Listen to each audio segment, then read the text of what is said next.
Hey guys, welcome to another exciting edition of the Overtime Sports Show, the most interactive sports show online. I'm AV and the Dancing Man, fresh off his cruise. I mean, I'm feeling good. I'm going to my first Rocket game tonight. Oh, got my self-made, homemade shirt on today. Let me say, don't get arrested tonight. Don't get arrested. I got my little. I ain't worn it since last year, but yeah. Actually, I haven't worn it since James Harden left. But yeah. Oh yeah. What's going on, AV? How you doing, man? I know we gonna talk about this football because you were right and I was wrong. Now you was half right. If the big game is set, we're excited about it. Los Angeles, Cincinnati.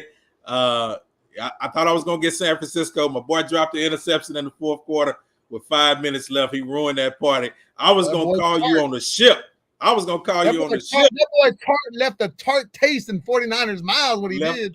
Man, I was like, bro, how do you miss that wide open interception? But San Francisco came up short. There was two in both games. There was one where Eli Apple could have closed it out for the Bengals. Could close it out. He got saved. Patrick Mahomes was doing something I didn't think he would do, trying to throw it downfield to a 5'8" Tyreek Hill. I mean, come on, man, you can't do that. Well, he's used to doing that. He'll do that. That's his thing. He'll throw the Tyreek and hope Tyreek will out-jump everybody. Yeah. Well, he Tyreek's hands too, but still, that's a tough call, man. But yeah, I took the Chiefs and the Rams. You took the Bengals and the Niners. So I guess we 50-50. Yeah, we 50-50. I can't knock you. I was waiting. I thought I was going to be able to brag. But listen, the big game is set. We're glad that you guys have joined us today. We also got a special guest we're going to bring in momentarily. We'll talk a little bit about the big news of the day, which, of course, is ex-Dolphin coach Flores, Brian Flores, who's been making some noise in the NFL, some much-needed chatter and noise that is necessary and some things that we definitely got to talk about today. But let's reset the table. As always, we'd like you guys to like, share, and your comment is the most valuable thing to the Overtime Sports Show. So we love hearing from you guys. And listen, the big game is set, man. And when we look back at the game, like you said, with Kansas City and Cincinnati, who hadn't been in the Super Bowl since 80, 88, going into 89, Derek, get out of here with that Go Cowboys stuff. He gonna be watching from the sideline like us. Yeah, he messed me up with that. That's entertaining. Yeah, but Kansas City, it reminded me of our game a few years ago with the Texans, how Kansas City jumped out to a big lead in the first half. But G-Man, what got me was the arrogance of Kansas City not to take the field goal at the end of the second quarter. I was going to tell you, that's what killed them. On the 5-yard line or 7-yard line with 5 seconds to go, they could have kicked the field goal to go by 3, or if they would have scored a touchdown, that's ball game. But man, all the momentum shifted when Andy Reid and Patrick Mahomes said, "Nah, we're gonna go for it." And then for him to throw the ball with 5 seconds not in the end zone, like before the goal line, you big dummy. At least you throw it in the end zone. At least it's a touchdown or it's an incomplete pass. You got 1 second on the clock. Man, take the field goal. You would be up 24-3 at halftime. You have Cincinnati on the ropes. I mean, they just really couldn't stop them. But that, like you said, was what you need in football, a momentum shift. And in the second half, here they come roaring back, scoring 24 points in the second half to take the victory, 27-24 in overtime. Man, I tell you what, I was on that Carnival cruise, and there was so many Chiefs fans on there. A few Bengals fans. Chiefs fans were like, "Yeah, we're going to Super Bowl," and I'm watching. And then when that game was over, they were like this. Yeah, disappointed. Disappointed. Yeah, you blame your coach. You blame your. I think everybody. Actually, Andy Reid has the final say, but I think Mahomes had something to say. Hey, man, I think we got a good look in the end zone, but then before I threw it at the 2-yard line, 3-yard line. Come on, man. Arrogance. What's up, Carlton? Ramon, what's going on? Appreciate you guys checking in with us. Yeah. You big Cowboy fan too, but yeah. Oh, well, we got too many Cowboy fans to start the show with. Too much going on. But the second game of the day, of course, the Rams beat the 49ers. Now, the Rams had to climb their way back into the game as well, being down 10 points in the fourth quarter. 17-7. I just knew that San Francisco had did everything that they needed to do. But, man, Cooper Kupp is some kind of receiver, bro. Woo. Do you see the routes that this boy runs? It's not so much that he's catching ball. He got great hands, but the routes that he runs, bro, I ain't never seen somebody run routes as good. Jerry Rice was a great route runner, but Cooper Kupp, I'm not saying he's Jerry Rice, but the way he runs them routes, he did one route. I swear to God, he was running. Yeah. And his head went like 3 times, and then he went that way. The D back went the other way. I'm like, golly, that boy is good. And you got to give, Odell Beckham, you got to give him Odell his love too. He showed up in big moments. I think it was probably his best game of the season. Yeah.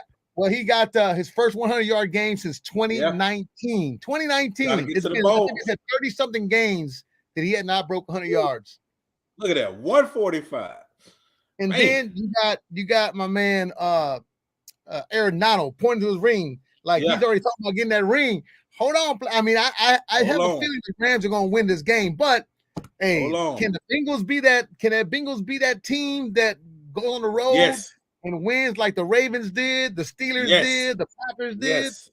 All of that. Yes.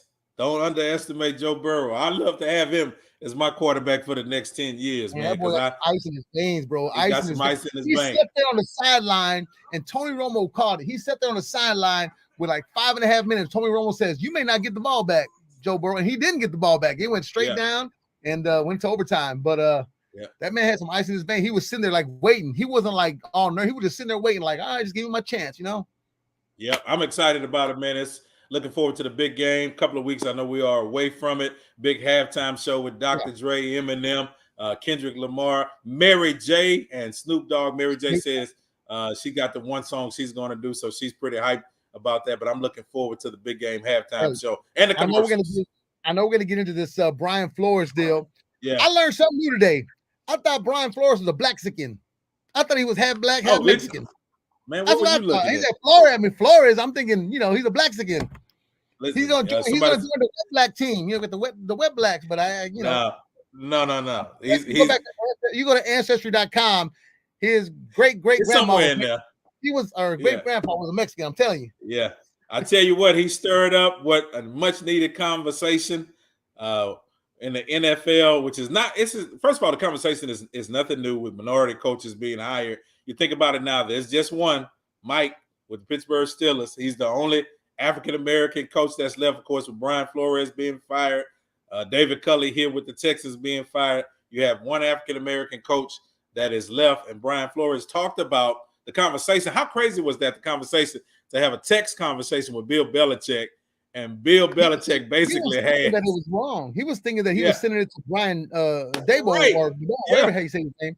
Yeah. How do you get that? How do you get that mixed up? How do you send it to Brian Flores instead of the Brian Daboll or whatever his name is? Not paying attention to your phone. That's all it is. I mean, I ain't gonna lie. One time I sent a text to this girl, and I was like, "Damn!" I meant to send it. And I sent it to my wife by accident. I sent it to a girl, like, "Hey, what's up, baby? How you doing?" I didn't get into that. Listen, we got further this because this boy G-Man is lost and out of control right now. You like the NFL owners right now. You're delusional and saying certain things at the wrong time. But listen, Bill is an old guy. He probably, it's easy for him to get mixed up. No telling how he has it labeled in his phone. But to find out that the job had already been given to somebody and you haven't actually interviewed for the job yet, so you're really just going on a witch hunt with a lot of these teams. So, of course, he sued 3 teams, the Denver Broncos, of course, the Miami Dolphins, and then the New York Giants, who was the focus of this text conversation that he had with himself and Bill Belichick. So to see this go on, man, it was crazy. It could have been a mistake because back in the day, Bill Belichick used to call Facebook Twitter face. No, he don't like social media. Yeah, he didn't know none of that stuff. He's like, I'm on that face Twitter or Twitter face or whatever. He's like, he don't know. Yeah. I think it was a mistake. I don't think he would have did that on purpose. I mean, no. Yeah, he wouldn't do that on purpose. No. I just think, like you said, he's an older guy. Come on, that's like our dad or our grandparents trying to send text messages. I'm not paying attention to it. See a Brian in the phone. Let's just go. Hey, congratulations to you. But it opened up a conversation because there was rumors out there that Flores had been keeping notes of all the interviews that he'd been doing over the years. And because, you realize when you look back at the NFL that there have not been a lot of African-American coaches leading these teams. Now, you got 40% of the league is made up of African-American coaches when it comes to offensive coordinators, defensive coordinators, position coaches. they're in that position, but when it comes to them being the head man in charge, they're not offered that position. It's almost like a witch hunt. So we decided, players, I think the players are like almost 80%. Man, we make up the league. Yeah. Oh man, all day. We make up the league. So we had to bring in, we wanted to show some love here in our area. He's the assistant football coach and head track coach at Cy Lake. The one and only Nick Hightower is going to join us today. And we got to get into this conversation, Coach Hightower, about African Americans and us not getting a fair shake, especially when it comes to these head coaching positions. But thank you, first of all, for joining us this evening. Hey, I appreciate y'all for having me. I'm a big fan, man. I'm glad I can be able to share my spiel from the local perspective. Yeah, for sure. Man, tell us a little bit of, first of all, what's going on with you guys out at Salt Lakes. And I know you're dealing not only with football, you remind me of my coaches back in school. Y'all were coaching everything from football to track. Sir. Man. Tell us a little bit about yourself. The grind don't stop. You know, we went straight from football. Then immediately after Thanksgiving, I started getting everything in line for track.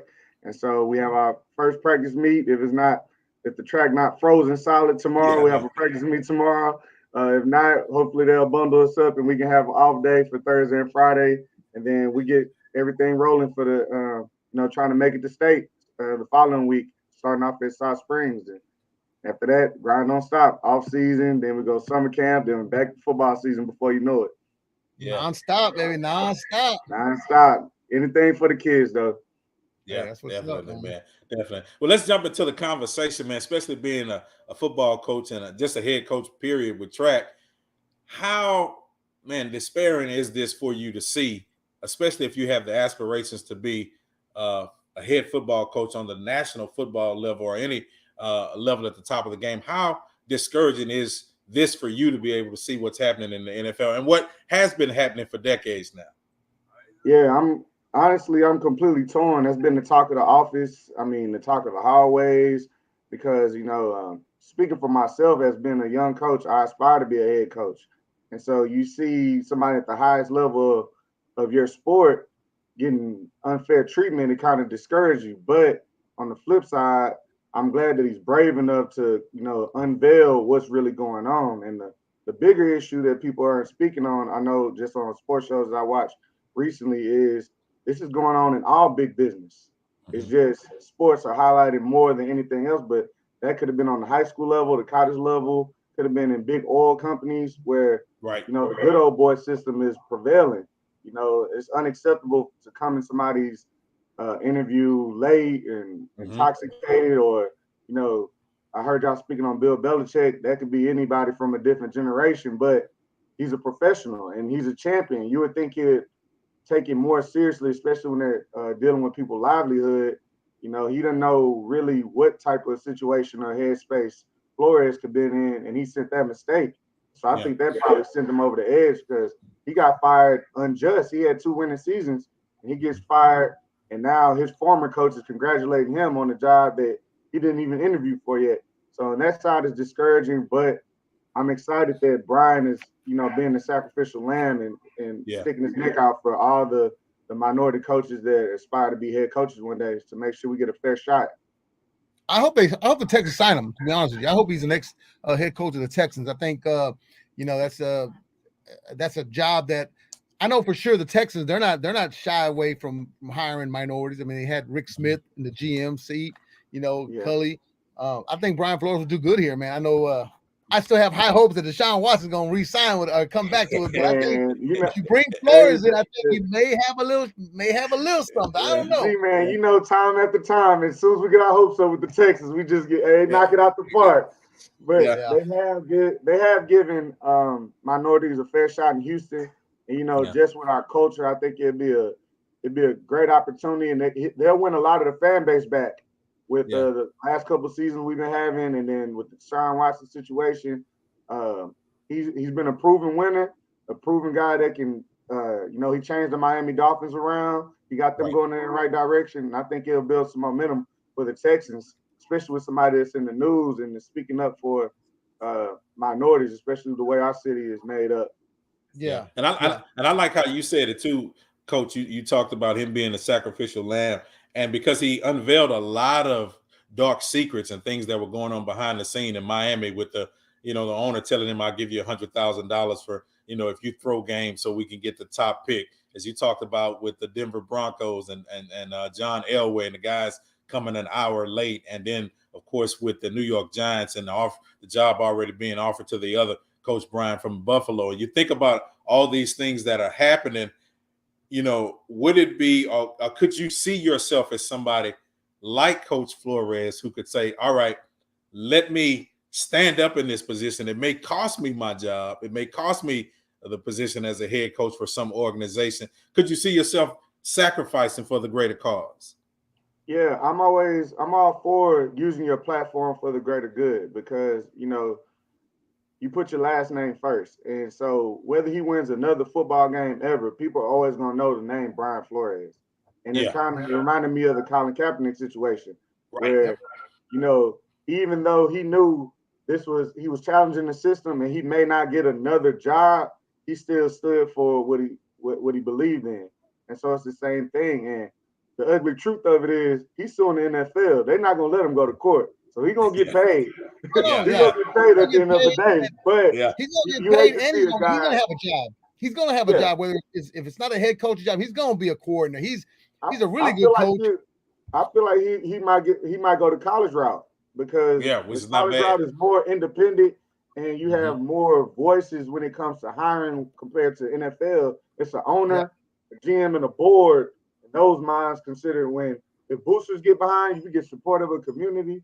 If you get, if you get the kids around, like he can rally up a college community. I don't know if that's the route he wants to go, but I can see him. I can still see him coaching again because he's pretty young in his profession. And it's kind of weird where AV. It's kind of, you think about the Kaepernick situation. All right, you see what he did. All the owners are blackballed. They blackballed. Right, definitely. Flores, though, you would think that the owners aren't going to think that way. Like, oh, we're not going to hire him because he sued the NFL. You would think that somebody would be like, no, I'm going to hire this guy because I like the way he coaches. But to show you that I'm not, we're not like the Kaepernick situation where I look at it that way. It'll be good for them because I'm sure a lot of people had a sour taste in their mouth after the Kaepernick situation. And you know what? Maybe one or two teams gave them a tryout. So it's like, I don't think the owners want to relive that situation. Yeah. So somebody will probably stick their neck out. I'm like, all right, he's a damn good coach, and I got to prove I'm not like other owners. I'm gonna give this guy a fair shot. But it's big business. The only time there's a fair shot is if their first choice says no, then they'll open it up. But if their first choice picks up, then they just interviewing just to meet the quota. Yeah, with the Rooney Rule, that's all it is. I mean, you able. I think they need to revisit that whole thing. I know it gets you in the door, but the problem is it gets you in the door just for face value. It's only because I need to meet this quota. Am I bringing you in? I have no intentions on hiring you, no matter what I'm saying. To the public or to the media. I already know my mind is made up. But G-Man, you made a valid point, and Coach, you can speak on this too as well. Deshaun Watson, DeAndre Hopkins, and a lot of Andre Johnson, and a lot of Texans talked about the culture here in Houston. And this would be, to me, the ultimate move that you can win the city back to Houston if you were to hire Brian and send a message to the NFL. But fellas, and y'all both comment on this, do you think our owner has the guts to do it? No, I'm being completely honest. It's just the nature of the business, man. Like they have their group and they have their voices they listen to. I don't know who would be that guy that's at Reliant right now that can knock on the owner's door and say, this is the move. And then he can listen to him. Yep.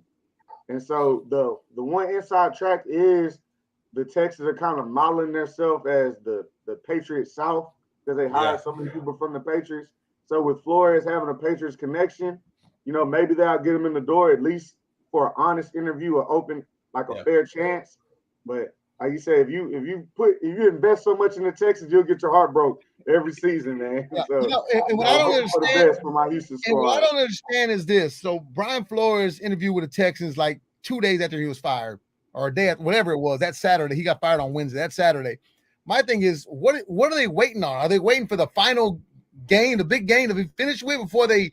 I mean, what are they waiting on? Like, I don't understand. I know the league starts in March, but what are they waiting on? But you got to remember too, they interviewed O'Connell, the quote unquote offensive coordinator with the Rams, even though he's really just a figurehead. Yeah. But they interviewed him, and of course the Rams are still playing, so maybe they're waiting until the Super Bowl is over with to make it not appear that they all in for Josh McCown. Yeah, but the Saints can come in there and snatch Brian Flores from out from under us, and they were like, "Oh, okay, well," and you're right, like Nick said, it could be to the point where the Texans can use that. Oh, well, the Saints got him before we did, as an excuse. But you have a chance to get him now. Why wait and then be like, okay, well, Josh McCown or whatever the heck. Who's in high school coach. I mean, nothing wrong with that. I know he's a quarterback in the NFL. Hey, easy now. We working hard. What you say, Coach? We got to have a foundation. But him being an NFL backup for so many years, that's why they're thinking, okay, well, this guy's got, the smarts to be an NFL quarterback, backup, or whatever. Well, maybe he's going to have the resume for it. I don't know. I think Brian Flores is still the guy we got to get. And if they do, I'm with Deshaun Watson comes back, I will renew my tickets, my season tickets. Coach, let me ask you this. What's the solution? Is there a solution? And I'd like everybody to chime in. Is there a solution to dealing with discrimination, like you said, not only in the boardroom, not only in our corporations across the country, but is there a solution with the African-American coaches not getting a fair chance at being head coaches in the NFL? What's the solution? This is 2022, bro. I think this is 2022. This ain't 1940 no more. I don't understand. It should be but it starts from the top. We don't have all decisions come from the boss. We don't have black owners. So owners are going to do, if you own something, you're going to do what you want to do. And you got to think, this generation is maybe a generation or two removed from the old South generation. Whoever their grandparents or parents, no telling where they got their money from. So it's not as open as that we consider like our 2022. It's still some old values that still exist in the NFL, and, as you can see with the Collins situation. They tried to split that into being about the troops, and then it divided everybody. Those owners are still in power. He makes a good point because he makes a good point because back in 2002-3. I was real close with a lot of the Texans cheerleaders that helped, and one of them came up to me one day and she goes, what the owner told us that we cannot dance to hip hop music at the games. We cannot play hip hop music in the stands and in the speakers. We can't dance to hip hop. It wasn't until like 2006 when they let them dance to Beyonce, which was to them hip hop. But that's what they told me. They said we had a strict policy that we cannot do no dance to no hip hop music, and they couldn't play hip hop music on the speakers in the stadium. And I like that told me a lot right there. Yeah, and I like how Coach said. I mean, you got to change it from the top down, and of course, if the Dolphins owner did what is alleged, I mean that's illegal, and so there was already a conversation being started for him to, hey man, you want to sell the team. But will they be willing to sell it to minority ownership, which is the next thing? I mean, the minority, and we still waiting on our 40 acres, man. We got to have the bread to do it. And so it's a whole pipeline to get to that. Like you said, these cats are buying teams for $4 billion. That means you have $4 billion plus already in the bank. So like it starts from the top down, but we got to have allies that are open to having guys in the front office who, like I mentioned earlier, can sit at the table with the owner and say, black, white, yellow, green, Brian Flores is the guy. Yeah. And so so it starts with, internship and just them openly promoting, saying, hey, we're not just donating money here or, giving back here. We are reaching to these places and hiring these guys or giving them internships to see the inner workings of front office so they can become general managers and player personnel guys and directors of, operations and stuff like that. So when they have the exec meetings, they can say, all right, Nick Hightower's a high school coach, but I think he's ready to go to the NFL. Producers, I want the producers to put that comment back up from Paul a minute ago. I don't know if y'all read that or not, but he had a great comment. He's saying, what are they going to do? Just start hiring a bunch of black coaches to watch them fail? Then they say, I told you so. He's just asking, could that be but then again, why would you want to spend millions and millions of dollars just to say, I told you so? I don't know. I mean, that's I don't know. Because you saw what we just paid David Culley. to go away. 17 million. And Yeah. and then, but to go with Paul's comment, you have like you say, what they did with Dave Cully, and then are they going to support a black coach just as much? That's why you got to have the inner office workings to support that black coach, because you know they so used to black coaches being the underdog, and you got to fight, and then now the leash for a head coach is short for everybody. So the head coach has to. You can't just interview for every job, and it might be a dead end job just to say I'm a head coach. So as bad as they want to be head coaches, you got to think about the organization. You got to think about, are they going to? Because I've heard stories that they don't even let you hire all your staff, and so they have choice over your staff. So how am I going to be successful working with people that you picked? I got to pick people that I trust, especially if my name's on it and we got millions on the line. So if they do a move like that, you may look at it as I told you so. Like, I give you the job, but I'm on my people around. Yeah, and that's what our situation here is. I mean, they won't say it, but we know with our GM, they're basically running everything. They chose the coaching staff, you know, so they surrounded David Culley with all the coaches that they wanted to have for him, and basically just put him as a figurehead in a position which I understood that he wanted, you know, for years to become a head coach. Great opportunity. I just think, and it's just me, and some retrospect, he kind of sold himself out, sold the community out, because you're taking a job that you know you're not going to keep in the long run. And when you think about how short the leash is for African-American coaches or minorities as a whole, we had to suffer with Bill O'Brien and his horrible coaching for 6 years, and David Culley, they pulled the rug from under him. What we need is the Cincinnati Bengals organization, because they let coach last for 20 years in Cincinnati before they finally fired Marvin Lewis.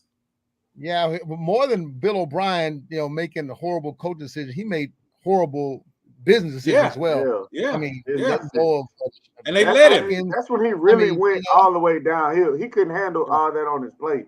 When he was just coaching, you know, we got a couple AFC South titles, and then when they gave him the reins to be the GM, and he let D-Hop go, and Ben, it was just too much. It was too much for him, and they say same sad Houston story. Yeah, same sad. Fellas, man, we've been having a great conversation today. We definitely appreciate you, Coach Nick, hanging out with us. But before we get ready to wrap up and get out of here today, we can't have a sports show without talking about the GOAT Tom Brady finally hanging up his cleats. 22 years in the league, man. Listen, Tom had more playoff wins than probably the Jets had winning seasons. True that. Yeah. It was like 30-something. Yeah, this man's impact. Is this like the greatest NFL player in y'all eyes of all times? I won't say player, but I'll say quarterback. Yeah, I agree. I agree with him. He won me over with the last 2 Super Bowls. Like, I've never been a Patriots fan, but you got to respect what he did against Atlanta. And then when he went out and he created his own path with the Bucs, I'm like, all right, he's up to something. Like, you can't say it's the system. You can't say it's the coaching. No. Like, some of that stuff is just straight GOAT status. So I got to give him props. That's Tom. He's definitely GOAT at quarterback. I definitely put him up there top of everybody else. I mean, I love Joe Montana and them guys, but I mean, I didn't get to see. I mean, I saw Joe Montana play a little bit. That was a little bit before me, but he was Tom a bad Brady's boy. the best I've seen. I mean, probably the best I'm going to see. We really lived through the golden age of quarterbacks. If you're keeping in a book between like the Troy Aikman, Steve Young days, all the way to we seen Tom Brady whole career. Because I mean, NFL films is great now, but are they playing against the athletes and preparation and all that stuff that they facing now? You know what I'm saying? They always bring up the nameless and the United's not cats smoking cigarettes during the game. Now you got dudes training year round, 24. Like each year we say this is the greatest athlete we ever seen when you come around the draft. And so Tom Brady did that against everybody. And I compare him to MJ because think about all the guys that I'm just looking at this picture you put up. Think about all the guys MJ kept from getting the ring. Yeah. And then look at the same thing with Brady. Like Breeze only got one. Eli Yeah. had to steal a couple. Right? Big Ben. Like, all these cats, like Rivers never got one. Stafford is just now getting to one, even though he was in Detroit. But we've seen a lot of great quarterbacks that didn't have a chance because Brady was in the league. So he just had a clamp on the league for so long. Only one that can say he never lost to him was Eli Manning. He's one to say I beat him, but that was only 2 Super Bowl wins compared to all of the rings that Tom that has. got him those wins. I know. I take them away, and Brady might be 9 for 10 at least. 9, you know it. He wanted to get another one. Hey, Coach, before we get out of here, Coach, me and AV will probably give our predictions next Wednesday, but you got to give us your predictions for the big game coming up in 2 weeks. What you got? For the Super Bowl, man, it's tough to go against that defense for the Rams, man. Like you say, each level they fast, and like I don't know if Joey B can run away from Aaron Donald for 4 quarters. Woo. But I predict it's gonna be closer than most people think. But I think I love LSU, but I'm gonna have to go against Joey B on this one. I think his luck might run out, and I'm gonna go with the Rams maybe by touchdown margin. It's a 4.5 point spread for Rams. 4.5. Yeah, they pay. Listen, the Rams paid for that team, so if they come up short, it's gonna be a great disappointment. Well, I mean, I tell you, I think the Rams are gonna win, but I'm just saying it's gonna be more than 4.5 points. I think the Rams are gonna win pretty easy. I don't think it'll be more. I don't think it'll be more than 10. No, it'll be a good close game. More than 10, but I think more than 4. Yeah. That's close. I'm with you, G-Man. I got to ride. You know me. I got to ride with the Bengals. I've been rolling with them. I'm going to ride them all the way out, man. You never know what could happen after 2 weeks of preparation. They deserve one because if you roll with them, you've been through some trials and tribulations. Yeah. I'm rolling with them. Just for this playoff run because I'm all H-Town. Hey, but they're going to be exciting to watch for the next couple of years, man. Yeah, definitely. They're going to be a good team to watch. Burrow, second year, what he's doing. Oh, they're going to be definitely – Cincinnati's going to be a team to watch in the AFC.